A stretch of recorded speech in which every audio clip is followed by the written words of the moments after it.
Happy September, everyone. It's Jeff Sangpeel, the Post Doctor.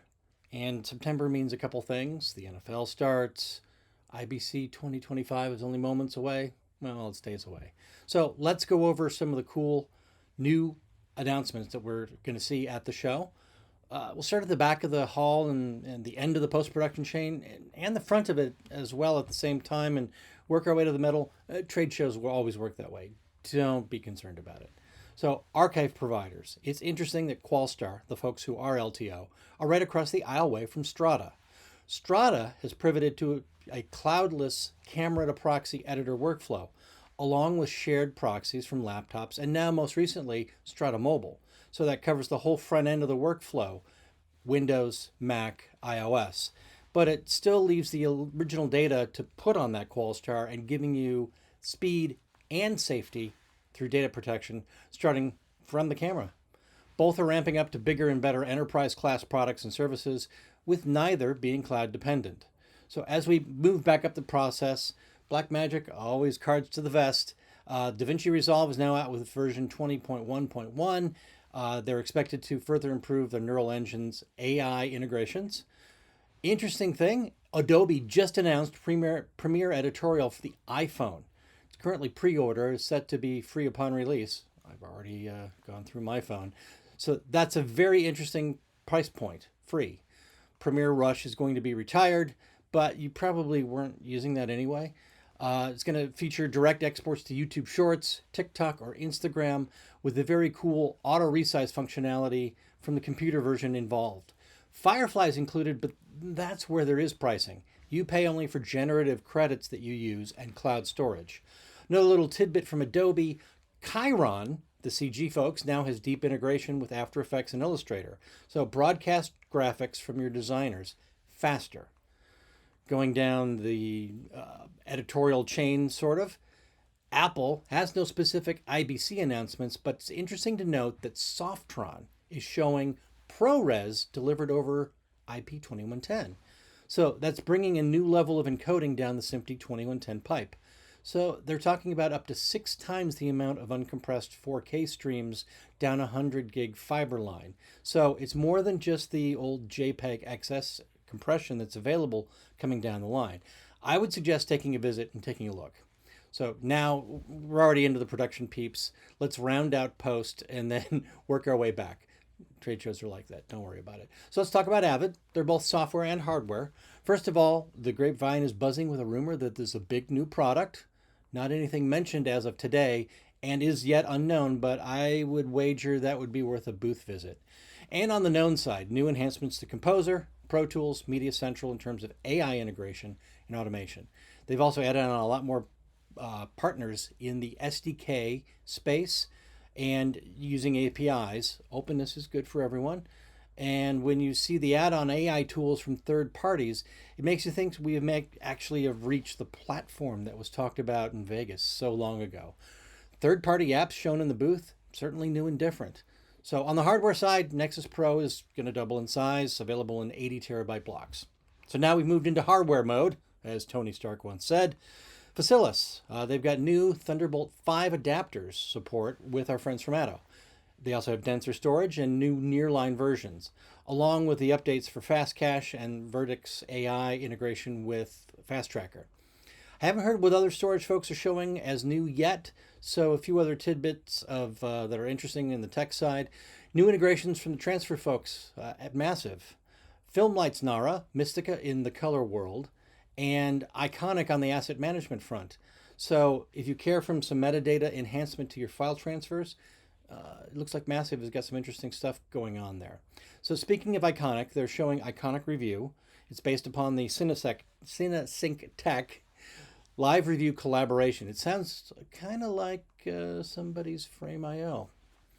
So getting to the camera side, costs on personal cinema cameras have been coming down as the market has gone and shifted to the lower end of pricing. Sony's FX3 is a good example in this space, and interesting new firmware updates for that and the FX3A. There's buzz out there on the Canon CR50 and talk of a possible new Nikon entry. The lower end begins to make sense based upon the recent announcements that Ari has had talking about possible sale or bankruptcy. Blackmagic has dropped their prices on the Ursa kits. So it seems that the trend is now to the sub 5K price point. Getting further into cameras, Nikon's new unit, Red, they're showing off the updates on the broadcast module. Some very cool stuff there. 2 channels of 4K 60p live down either 12G SDI or simply 2110. And an 8K streaming set along with a tie into EVS's XT production servers. So imagine super slow-mo at 4K and 8K. It does sound like, to quote my coworker, the cat's meow. Also, partnership now brings the Z mount to the Red, letting you mount Nikon lenses on Red cameras. The folks over at Cinity.com have a great finger on the pulse in the space. Check them out. I'll put the link below. They have another cast that'll be dropping before the show, focusing on cameras. There's some smart folks over there. So getting into the PTZ space on cameras, Marshall now has new CMOS sensors out, along with AI-powered tracking and better auto framing. So many things to see across the CV lineup there. Getting back to Sony, they have the PXW Z300 out, which is built for news and docs. 3 CMOS sensors along with AI-driven features, and updates to the Burano camera. Hello V2. So speaking of Sony, they do a little bit more than just cameras. They've got updates to the Nevion Virtuoso with better low latency HVC encoding, and the new MLS X1, which is scalable and reconfigurable live production processor. It's better known as a switcher. Presented as a modular live platform for production and part of the networked live solution. Concept is scalable. What can service 3 smaller programs at once can then easily be rejiggered into one larger production. Connectivity is modular as well, up to 12 gig SDI and 100 gig over IP. There's so much I/O mixedness. They also bring a clip player option as well as frame sync, format conversion, and HDR conversion. Last 3 there, the frame sync, format conversion, and HDR conversion, are beginning to become table stakes in switching. So EVS, in addition to the Red integration talked about, Tactic is making its debut. It's the first look at the flexible control room solution, as this is the modular control room interface. Concept here again is modularity and flexibility. Any control station can be used for any task. I've heard that somewhere before. Mr. LaForge, transfer engineering control to the bridge. Yep, because we like control rooms to make us feel like we're on the Starship Enterprise. The concept here is to dovetail with the EBU's dynamic media facility, or DMF idea, as software-defined infrastructure. So while we're in this space, let's talk about Evertz. They're showing off the FRCX 2000 format converter, designed to let 60 Hz and 50 Hz worlds play nice with each other at scale. It's in addition to the RF routing stuff that they've got coming out, as well as the new 570 EMC 12G and IP master control switcher. UHD goodness with both serial and packetized video. There's also a new IPMX ready gateway. So quite a bit of dynamics popping up there. So also engaged in the playout space will be Imagine Communications. They're launching their XVR playout engines, mixed SDI and 2110 here as well. And they toss in TS and SRT to boot. So it all integrates with their IOX storage. So getting on to VizRT, I've heard of a few places beta testing the new Arena AR solution, and we know that version 6 will be introduced on the show floor and brings AI capabilities to AR graphics and advertising.